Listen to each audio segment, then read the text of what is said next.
নমস্কার, সাফনাভিক নিউজ নেটওয়ার্কে আপনাদের স্বাগত। এই মুহূর্তে যে খবরের দিকে নজর দেব, তদন্ত যত এগোচ্ছে ততই উঠছে ডোমকলে শিশু মৃত্যুর ঘটনায় অভিযুক্ত মা বাবার বিরুদ্ধে আরও বিভিন্ন অভিযোগ। শুধুমাত্র তৃতীয় কন্যা সন্তানকে হত্যা করা নয়, এর আগে দ্বিতীয় সন্তানকেও খুন করার চেষ্টার পাশাপাশি বড় মেয়েকে বিক্রি করার চেষ্টা করেছিলেন ডোমকলের এই দম্পতি। ঘটনা প্রসঙ্গে বিস্তারিত জানবো। মুর্শিদাবাদ থেকে আমাদের সঙ্গে রয়েছেন প্রতিনিধি গণেশ সাহা। গণেশ দা, প্রশাসনের পক্ষ থেকে কি জানা যাচ্ছে?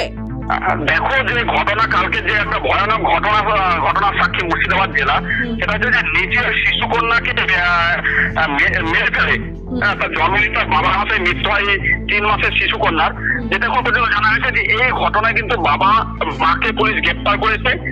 স্থানীয় সূত্রে যেটা খবর যে এই দুটো কন্যা সন্তান থাকার পর তৃতীয় কন্যা সন্তানের জন্মের পর থেকেই অভিযুক্ত রিন্টু শেখ এবং বেলোয়ারা বিবি তার স্ত্রী বা শিশুকন্যার মা, এরা কিন্তু 3 মাসের যে শিশুকন্যা তাকে কিন্তু খুন করার চেষ্টা করে, কিন্তু তারা সুযোগ পাচ্ছিল না।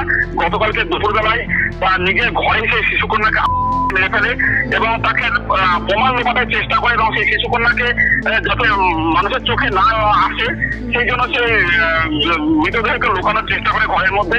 কিন্তু আশেপাশের লোকজন সেটা দেখতে পেরে চিৎকার চেঁচামেচি শুরু করে এবং স্থানীয় লোকজন জড়ো হয়। পুলিশে খবর দিলে পুলিশ এসে কিন্তু মৃতদেহ উদ্ধার করে এবং তার বাবা মাকে গ্রেপ্তার করে। আজকে সোমবার আদালতে বাবা মাকে আদালতে তোলা হয়েছে 5 দিনের পুলিশি হেফাজতের আবেদন চেয়ে। যখন পর্যন্ত আমরা যেটা জানতে পেরেছি, যেটা এই যে রিন্টু শেখ, অভিযুক্ত রিন্টু শেখের কিন্তু দেখো সাজানো গোছানো এক চরিত্র। কারণ যেটা জানতে পারা যাচ্ছে যে রিন্টু শেখ কিন্তু প্রতিদিন কিন্তু নেশায় আসক্ত হয়ে থাকে। আর রিন্টু শেখের বাবার কাছে কিন্তু এলাকা থেকে প্রতি মুহূর্তে কিন্তু অভিযোগের পর অভিযোগ আসতে থাকে যে রিন্টু শেখ। আর তার সবচেয়ে বড় যে সে পেশা কিন্তু মানে এলাকায় চোর হিসেবে সে কিন্তু পরিচিত। প্রতিদিন কোনো কিছু সে কিন্তু চুরি করতে থাকে এবং প্রতিদিন অভিযোগ কিন্তু রিন্টুর বাবার কাছে আসে। পাশাপাশি যে প্রথম পক্ষের স্ত্রী দমকল আমিনাবাদে সে বিয়ে করেছিল, সেই প্রথম পক্ষের স্ত্রীকে যেদিন সে বিবাহ বিচ্ছেদ করে তার পরের দিন কিন্তু দ্বিতীয় পক্ষের স্ত্রীকে সে বাড়িতে নিয়ে আসে। এরপরে একটি 2 বছরের কন্যা সন্তান এবং একটি 4 বছরের কন্যা সন্তান হয়েছে এবং তাকে এবং তৃতীয় কন্যা সন্তান হওয়ার পর থেকে কিন্তু পরিবারে একটা অশান্তি লেগেই থাকতো। এবং আমরা সত্য মাসে যেটা জানতে পেরেছি যে এই 2 কন্যা সন্তানের একজনের হাত ভাঙা, একজনের কোমর ভাঙা এবং তাদেরকে নাকি বিক্রিরও সুযোগ করছিল অভিযুক্ত বাবা রিন্টু শেখ। অনেক ধন্যবাদ গণেশ দার, সঙ্গে থাকো। কোলের সন্তানকে খুন করার অপরাধে বাবা এবং মাকে গ্রেপ্তার করেছে ডোমকল থানার পুলিশ। মুর্শিদাবাদের ডোমকল থানার ভাতশালা গোরস্থান সংলগ্ন এলাকার বাসিন্দা রিন্টু শেখ ও মা বেলুয়ারা বিবির মধ্যে 2টি মেয়ে সন্তানের পর আবারও কন্যা সন্তান হওয়ায় পরিবারে অশান্তি লেগেই থাকতো। অভিযোগ, গতকাল সেই অশান্তি চরমে উঠলে এরপর কোলের শিশুকে খুন করে ওই দম্পতি।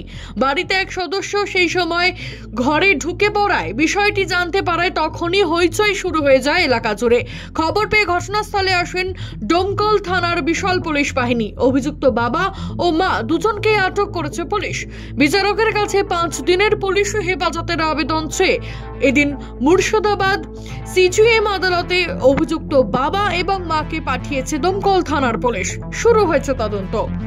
মুর্শিদাবাদ থেকে গণেশ সাহা, সাফনাভিক নিউজ। সমস্ত খবরের আপডেট জানতে লাইক করে সাবস্ক্রাইব করুন সাফনাভিক নিউজ চ্যানেলটি। সেই সঙ্গে বেল বাটন প্রেস করতে ভুলবেন না। আপনাদের একটা সাবস্ক্রিপশন আমাদের জন্য অত্যন্ত মূল্যবান। জয় হিন্দ।